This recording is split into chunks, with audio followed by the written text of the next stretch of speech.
Sa isang kontrobersyal na hakbang, pinirmahan ni Pangulong Ferdinand Marcos Jr. ang Executive Order No. 81 na nagtatanggal sa Vice Presidente at mga dating Pangulo bilang mga miyembro ng National Security Council.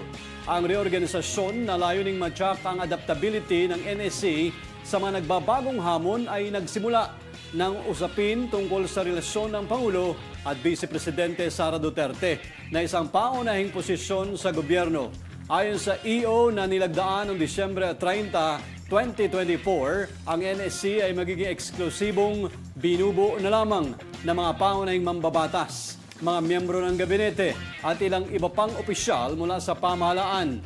Hindi na kabilang dito ang Vice Presidente na dati isang automatikong miyembro, pati na rin ang mga dating Pangulo.